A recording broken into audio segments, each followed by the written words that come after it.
صحیح بخاری میں 4101، صحیح مسلم میں 5315، مشکات میں بھی موجود ہے 5877۔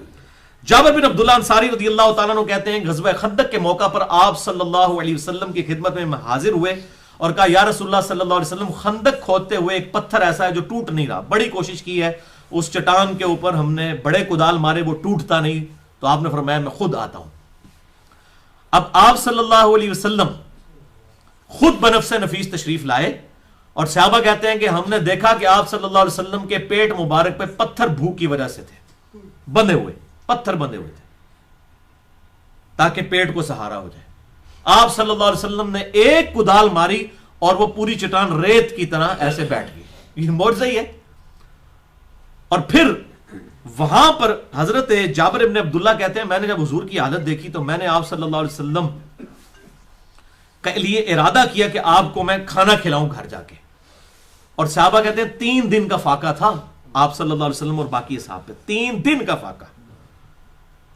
کہتے ہیں میں اپنی بیوی کے پاس آیا، میں نے کہا کچھ ہے اناج؟ انہوں نے کہا کہ 1 سا جو ہے 2.5 کلو، صرف 2.5 کلو جو، تو میں اس کو پیس دیتی ہوں، اس کا آٹا گوندھ لیتے ہیں، ایک چھوٹا سا بکری کا بچہ بھی موجود ہے اسے ذبح کر لیتے ہیں، تو آپ صلی اللہ علیہ وسلم کے ساتھ کوئی 5-6 بندے آ جائیں تو ان کے لیے کھانا ہو جائے گا۔ ظاہر ہے اب 2.5 کلو اگر جو ہے وہ آٹا گوندا جائے گا اس سے کتنے لوگ کھانا کھا لیں گے، اور ایک بکری کا بچہ۔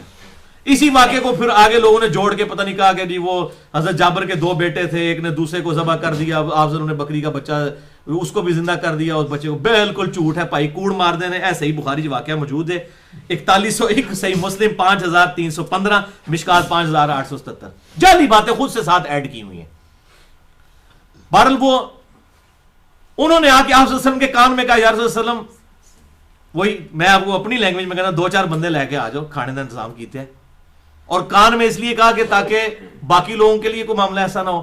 تو آپ صلی اللہ علیہ وسلم نے بابا سے بلند کہا بھی آج سب کی جابر کے ہاں دعوت ہے۔ وہ ان کا تو جناب آسان خطا ہو گیا، انہوں نے کہا میں اتنے بندوں کی میں کیسے دعوت کر سکتا ہوں، 1000 کے قریب بندہ، وہ تو 10 بندوں کے لیے بھی کھانا نہیں ہے۔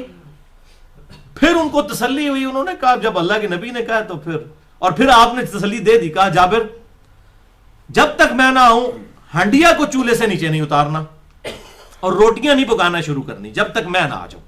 آپ صلی اللہ علیہ وسلم تشریف لائے، آپ صلی اللہ علیہ وسلم نے اپنا لعاب دہن مبارک، اپنا تھوک مبارک اس ہنڈیا میں ڈالا اور اس کے لیے برکت کی دعا کی، یہ جس سے وہ یہ سال ثواب کے لیے بھی کھانا سامنے رکھ کے اپنے تھوک بھی پوایا کرو نا مولویوں کو، تاکہ خدا کے لیے وہ ایک معجزہ ظاہر تھا۔ اس کے ساتھ یہ چیز ثابت ہوتی ہے، میں نے اس لیے پورا لیکچر دیا مسئلہ نمبر 74 سال ثواب پہ، اس میں بتایا کہ پبلک کو پوری باتیں بتایا کریں، ادھوری باتیں نہ بتایا کریں، پوری بات بتائیں تاکہ ان کو سمجھ آئے کہ یہ معجزہ تھا، نہ کہ یہ کہ سامنے کھانا رکھ کے جی وہ کھانا رکھ کے سامنے اس طریقے سے دعا کرنا اور یہ ختم والے طریقے ڈیوائز کرنے کے لیے اس سے پلی لیتے ہیں۔ تو آپ صلی اللہ علیہ وسلم نے فرمایا کہ اب تم اس آٹے میں سے گونتے جاؤ، آٹے میں سے روٹیاں پکاتے جاؤ، اور سالن جو ہے وہ چولہے پہ رہے، اس طریقے سے سالن نکالتے رہو اس میں سے، اس کا ڈھکن اٹھانے کی ضرورت نہیں ہے، ادھر سے جو ہے وہ آٹے کے اوپر سے کپڑا اٹھانے کی ضرورت نہیں، بس نکالتے جاؤ۔ اور وہ لوگ ٹولیوں کی شکل میں آتے رہے، کھانا کھاتے رہے، حتیٰ کہ جابر بن عبداللہ کہتے ہیں 1000 لوگوں نے وہ کھانا کھایا۔ اللہ کے محبوب صلی اللہ علیہ وسلم صحابہ کھا کے چلے گئے تو کہتے ہیں میں نے ہنڈیا اٹھا کے دیکھی، وہ اتنی تھی جتنی ہم نے پکائی تھی، اور آٹا جتنا گوندا تھا وہ اتنا ہی تھا۔ یعنی دعوت تو انہوں نے کی تھی، اللہ کے نبی صلی اللہ علیہ وسلم کے معجزے کی برکت سے سب کے سب لوگ کھا گئے، اور ان کے کھانے میں سے بھی کوئی کمی نہیں ہوئی۔ اب اس سے یہ بات پتہ چلی کہ یہ سب کے سب جو آپ کا فقر تھا نا، آپ کا وہ اختیاری تھا۔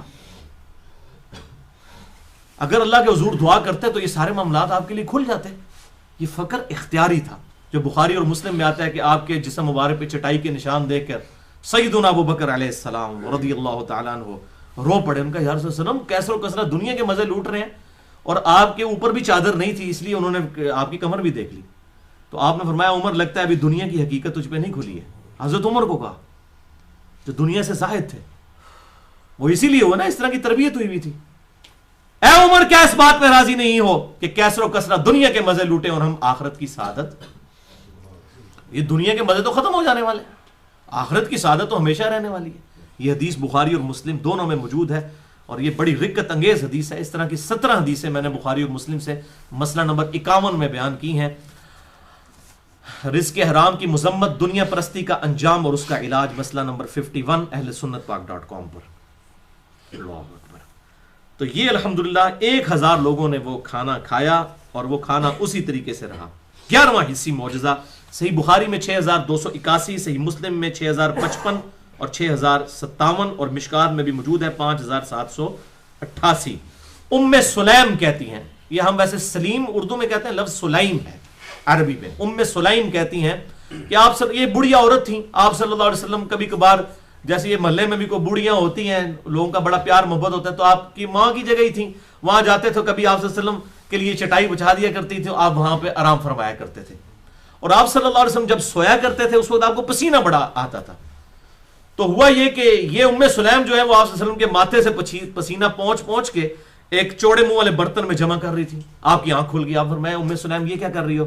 کہا یا رسول اللہ صلی اللہ علیہ وسلم آپ کا پسینہ مبارک بہترین خوشبو ہے، ہم اسے اپنے بچوں کے لیے عطر کے طور پر استعمال کرتے ہیں. تو آپ صلی اللہ علیہ وسلم نے فرمایا، اور اس میں الفاظ ہے کہ ہم اس سے برکت بھی حاصل کرتے ہیں. تو آپ صلی اللہ علیہ وسلم نے فرمایا اے ام سلیم تو نے بڑا ہی اچھا کام کیا. یعنی آپ نے اسے انڈورس بھی کر دیا کہ آپ صلی اللہ علیہ وسلم کے پسینہ مبارک یہ حصی معجزہ ہے. پسینہ تو چاہے سیدنا ابو بکر، عمر، عثمان و علی کا ہو یا میرا آپ کا ہو، خوشبو نہیں آ سکتی. یہ فزیکل فینامنا آف نیچر کو توڑنے والی چیز ہے. آپ صلی اللہ علیہ وسلم کے مبارک پسینے سے الحمدللہ خوشبو آیا کرتی تھی، اور صحابہ کرام اسے ایز اے عطر بھی استعمال فرمایا کرتے تھے، سینٹ کے طور پر استعمال فرمایا کرتے تھے. الحمدللہ یہ بہت بڑا معجزہ ہے. بل آپ صلی اللہ علیہ وسلم کے تبرکات کے حوالے سے میں نے الگ سے بھی ایک لیکچر دیا ہے، مسئلہ نمبر 43 وسیلہ اور توسل کے صحیح احکام و مسائل. اور اسی طریقے سے مسئلہ نمبر 118 ہے آپ صلی اللہ علیہ وسلم کے پسینہ مبارک کے بارے میں، خون مبارک کے بارے میں، اسی اعتبار سے پیشاب کے بارے میں اہل سنت کا صحیح عقیدہ کیا ہے.